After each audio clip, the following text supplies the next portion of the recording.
Universal's brand new theme park, Epic Universe, is finally open. After months of hype, effort, and massive buzz, the park is off to an incredible start. But now it's time to shift gears.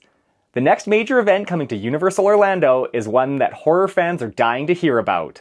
Yes, we are talking about Halloween Horror Nights 34.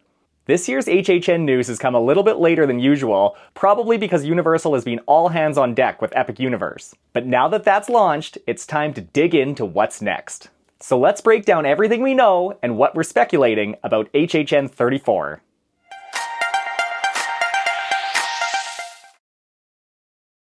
Before we get spooky, do me a huge favor. If you enjoy HHN content and theme park updates, hit that like button and subscribe. It really helps the channel out, and we've got a lot more coming your way. HHN 34 is only 3 months away, but we've barely been given anything so far. Let's start with some concrete details, though. Universal has released the dates for this event. It is going to run from August 29th until November 2nd.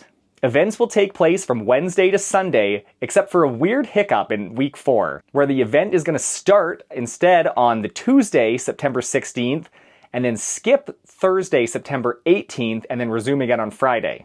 The 2 most likely reasons for this skip are either some sort of private event that night, or a potential mid-season premium Scream night like they had last year that they started the event with. We'll have to wait and see once tickets actually get released. Universal also released the official logo for this year, and I'm personally loving the return back to some spooky gothic roots. Yes, pun intended. Gone is the punk rock energy from HHN 33, and in comes a twisted forest aesthetic. With no official house or scare zone announcements yet, we turn to our trusty fan-made speculation maps. 2 big names, Horror Night Nightmares and Hallowed Out Horror, both released new maps last week. They're nearly identical, which makes me think that there is some legit insight here. Today, I'm going to focus on Horror Night Nightmares Spec Map version 2 to keep in line with the last Horror Nights speculation map video that we did. There are a couple houses that have carried over from the last spec map, and there's a couple that have been switched out for something new. We have a couple location changes as well. This map also starts to speculate at what will be IP-based and what will be original. Let's go clockwise around this map, starting in the bottom left with the sound stages. Last map, Soundstage 23A had a picture of a ship in water, which we speculated could be anything from a pirate-themed house to even a Jaws house with its 50th anniversary this year. However, this house now features what looks like a coffin in a wrestling ring. That's right, rumors of the WWE house are back. Could we be seeing The Undertaker, Kane, or even the Wyatt Six come to life? I'm not really a WWE guy, but if this is executed right, I'm ready for it. Next up, Soundstage 22. Last map had a graphic of the thumbs up symbol, but this map the picture is switched to what looks like a mural with a paintbrush and 3 pillars. Could this possibly be hinting at a sequel to the Museum Deadly Exhibits from last year?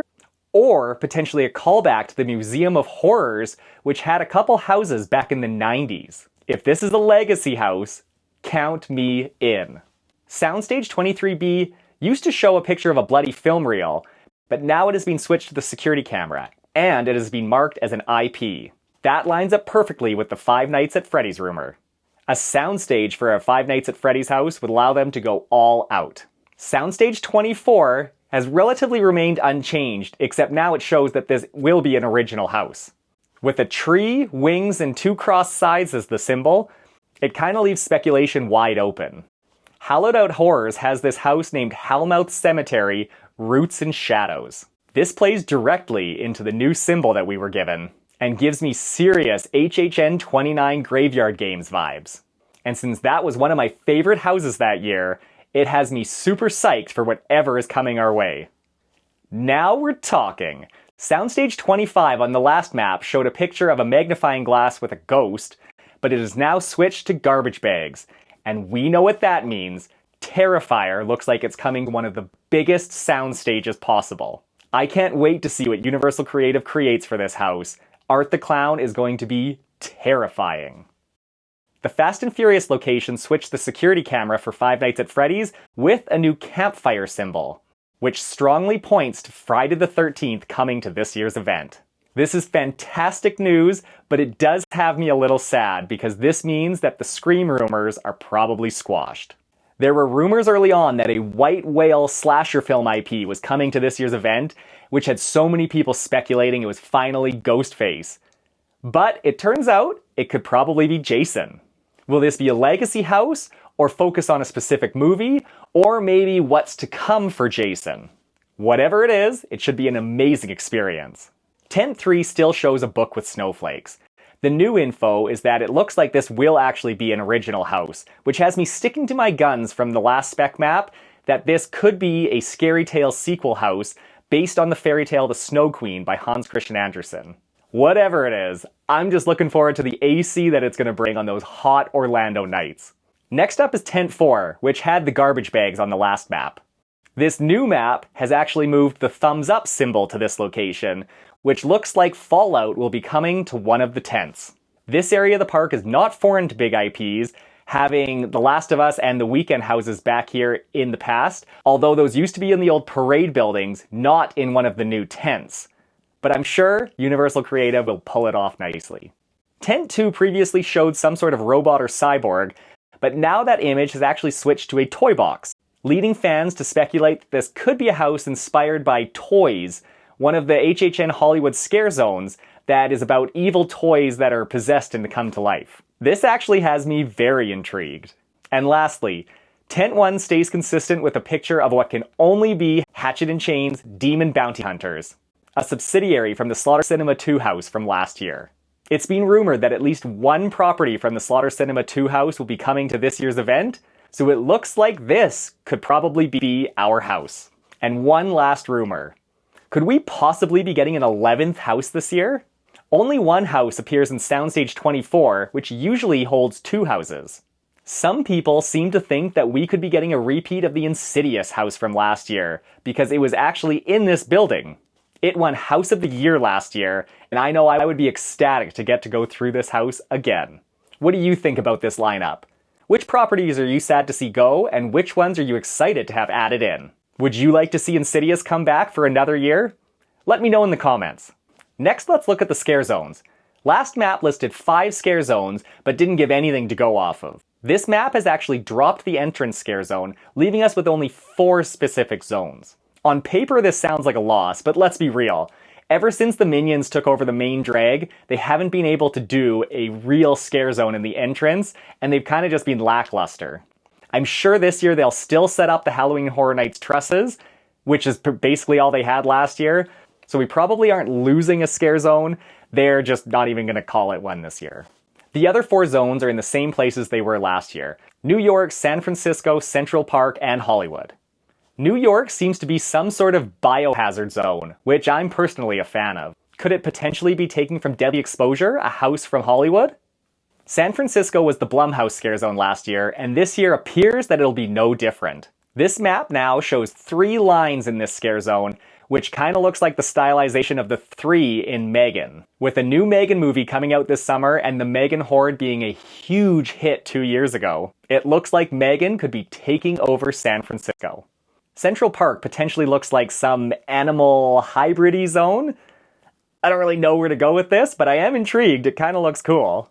And then Hollywood seems to show some sort of masquerade mask, or could it be a Mardi Gras mask? Leading some to think that Hatchet & Chains could not be the only property coming from Slaughter Cinema 2 this year.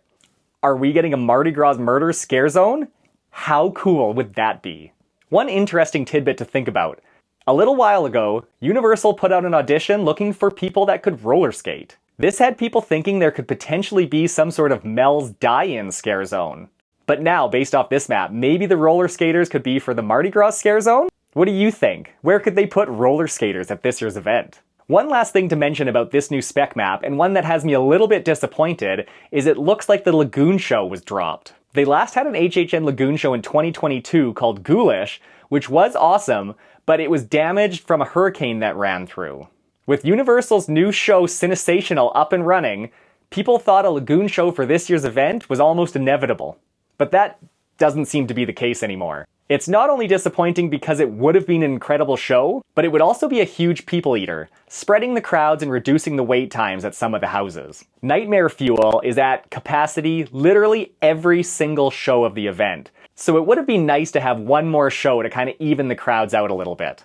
On a side note, The Megan Scare Zone could potentially have some shows if they bring back the Megan Horde that would definitely draw some people in.